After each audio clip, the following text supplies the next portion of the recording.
El agradecimiento. Una última posibilidad de alcanzar un equilibrio entre tomar y dar es el agradecimiento. Al dar las gracias, no rehúyo el dar.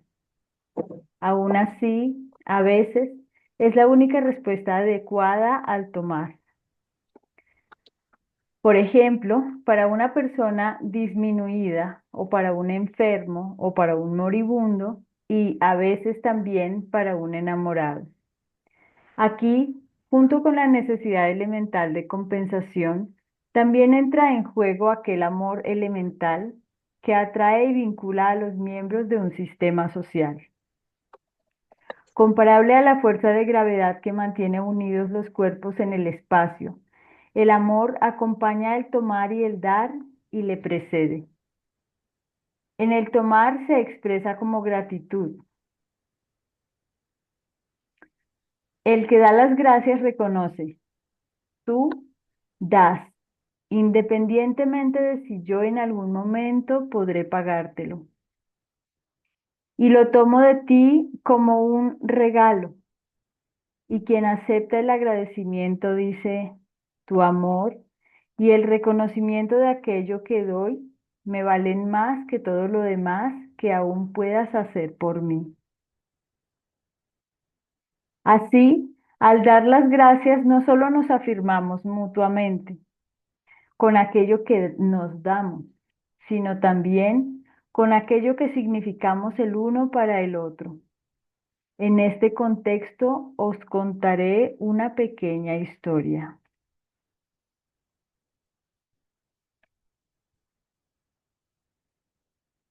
El tomar. Un hombre se sentía muy agradecido y en deuda con Dios por haber sido salvado de un peligro mortal. Preguntó, preguntó a un amigo qué podía hacer para que su agradecimiento fuera realmente digno de Dios. Aquel, sin embargo, le contó una historia. Un hombre quería a una mujer de todo corazón y le pidió que se casara con él, pero ella tenía otras intenciones. Un día, al querer cruzar la calle juntos, por poco un coche hubiera atropellado a la mujer, de no ser por su acompañante, que la detuvo con un movimiento rápido. En ese momento ella se dirigió a él y le dijo, ahora me casaré contigo. ¿Qué te parece? Preguntó el amigo. ¿Cómo se sentiría ese hombre entonces? El otro, en vez de responder, tan solo puso cara de indignación. ¿Ves? Dijo el amigo. Quizás a Dios le pase lo mismo contigo. Aún os contaré otra historia al respecto. El retorno. Un grupo de amigos tuvieron que marchar a la guerra juntos. Vivieron peligros indecibles y de ellos volvieron ilesos. Pero uno se había vuelto muy callado. La vivencia más importante para él había sido la salvación. A partir de ese momento, toda su vida posterior le parecía un regalo. El otro, sin embargo, muchas veces se encontraba con los amigos, presumiendo de sus proezas y de los peligros de los que se había salvado. Era como si hubiera vivido todo aquello en vano. La felicidad. La felicidad inmerecida frecuentemente se vive como algo amenazante y temible. Esto tiene que ver con que secretamente pensamos que con la felicidad suscitaríamos la envidia del destino o de otras personas. Así, vivimos el hecho de tomar la felicidad como el atentado contra un tabú, como el cargar con una culpa. como el asentimiento a un peligro. El dar las gracias mitiga el miedo. A pesar de todo, la felicidad nos pide tanto humildad como valentía.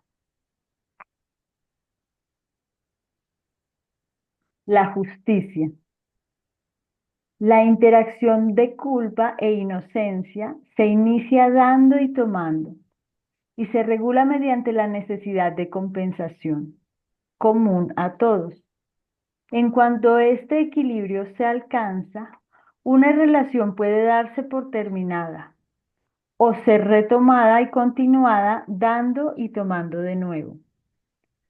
Sin embargo, no puede darse ningún intercambio constante sin que una y otra vez se llegue a un equilibrio. Nos caemos y nos quedamos en el suelo si lo perdemos. Y seguimos avanzando si alternativamente lo perdemos y lo volvemos a ganar. La culpa como deuda y la inocencia como descarga y derecho a la reivindicación se hallan al servicio del intercambio.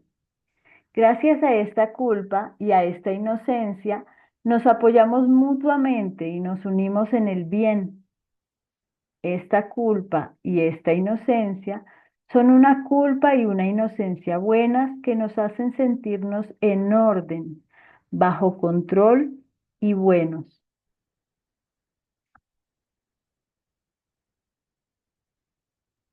Perjuicio y pérdida. Por otra parte, en el tomar y el dar, también existen una culpa y una inocencia malas. Por ejemplo, cuando aquel que toma es un perpetrador y aquel que da, la víctima del primero, es decir, cuando uno atenta contra otro de manera que éste no pueda defenderse, o cuando uno reclama algo que necesariamente tiene que perjudicar o doler al otro. También aquí, ambos, perpetrador y víctima, se hallan sometidos a la necesidad de compensación. La víctima tiene el derecho de exigirla y el perpetrador se sabe obligado a satisfacer esta exigencia, pero en este caso la compensación es el perjuicio mutuo, ya que después de cometerse la injusticia, también el inocente trama el mal. Quiere perjudicar al culpable de la misma manera que éste le perjudicó a él. En consecuencia, al culpable se le exige más que una mera reparación. También tiene que expiar. Solo cuando ambos, el culpable y su víctima, fueron igualmente malos, perdiendo y sufriendo en la misma medida, vuelven a encontrarse en el mismo nivel. Solo entonces es posible que entre ellos se establezca la paz y la reconciliación y puedan volver al intercambio positivo. O cuando el daño y el dolor fueron demasiado grandes, puedan separarse en paz. A este respecto aportaré un ejemplo. La salida. Un hombre le contó a un amigo que su mujer, desde hacía 20 años, aún no le había perdonado que él, pocos días después de la boda, se hubiera marchado de vacaciones con sus padres, porque decían que lo necesitaban para llevar el coche, dejando sola a su mujer durante 6 semanas. Por mucho que había intentado persuadirla, disculparse y pedirle perdón, no le había servido de nada.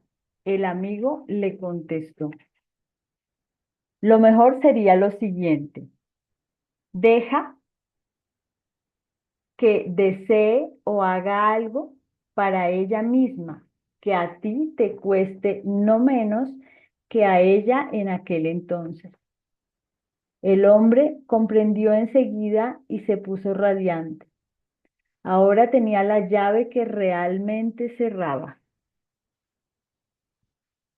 Es posible que a algunos les asuste la idea de que no sea posible la reconciliación si en tales casos el inocente no se enfada o se vuelve malo también y exige la reparación. Pero de acuerdo con la antigua frase de que el árbol se conoce por sus frutos, tan solo tenemos que mirar y ver qué ocurre en el caso contrario para darnos cuenta de qué es lo que es realmente bueno y qué lo realmente malo. La impotencia. También en el contexto de daño y pérdida, vivimos la inocencia de diversas maneras. La primera es la impotencia, ya que el perpetrador actúa y la víctima padece. Al culpable solemos considerarlo tanto más culpable y tanto más graves sus actos, cuanto más indefensa e impotente fuera su víctima. Pero una vez perpetrada la injusticia, la víctima raras veces permanece indefensa. Podría actuar exigiendo del perpetrador justicia y expiación, para así poner fin a la culpa y permitir un nuevo comienzo.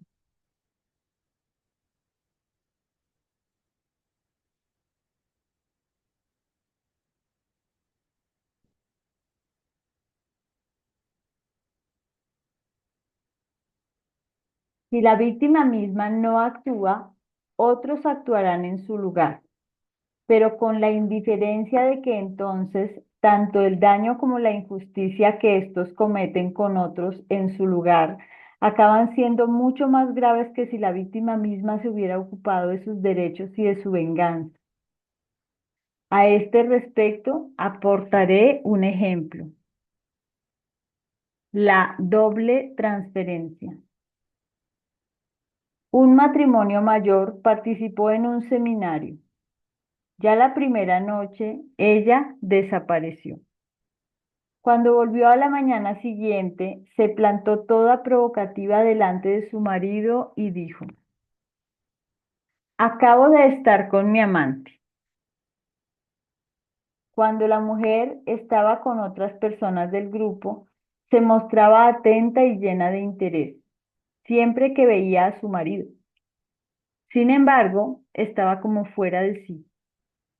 Para los demás era incomprensible por qué estaba tan enfadada con él, tanto más cuanto el hombre no se defendía, sino que mantenía una actitud objetiva.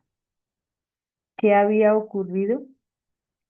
Supimos lo siguiente. De niña, su padre la había enviado a pasar el verano en el campo con su madre y con sus hermanos, mientras que él se quedaba en la ciudad con su amante. De vez en cuando iba con la amiga a ver a la familia, y su mujer los recibía bien y los atendía sin reproches ni quejas. Ella reprimía su rabia y su dolor, y sus hijos lo notaban. Esta actitud la podríamos llamar virtud heroica, pero sus efectos son fatales, ya que en los sistemas humanos el rencor reprimido vuelve a surgir más tarde, a saber, en aquellos que menos se pueden defender. En la mayoría de los casos son los hijos o los nietos, y ni siquiera se dan cuenta de ello. De esta manera se desarrolla una doble transferencia. En un primer lugar, la transferencia a otro sujeto. En nuestro ejemplo, de la madre a la hija. En un segundo lugar, la transferencia a otro objeto. En nuestro ejemplo, al marido inocente en lugar del padre culpable. También aquí la víctima es aquel que menos puede defenderse, porque ama a la perpetradora. Donde los inocentes prefieren sufrir en vez de actuar, pronto hay más víctimas inocentes y perpetradores culpables que antes. En nuestro ejemplo, la solución habría sido que la madre de aquella mujer se enfadara abiertamente con su marido. De esta manera, él habría tenido que enfrentarse a la realidad y se habría dado un nuevo comienzo o una separación clara. Por otra parte, hay que añadir que aquí la hija que venga a su madre no solo ama a su madre, sino también a su padre. Lo imitaba comportándose con su marido de la misma manera que él había tratado a su madre. Así pues, actúa aún otro patrón de culpa e inocencia, en el que el amor ciega a la persona para el orden. Es decir, la inocencia en un lado la ciega para la culpa y sus consecuencias en el otro lado. La doble transferencia también la encontramos donde la víctima después de los hechos no pudo actuar por encontrarse impotente.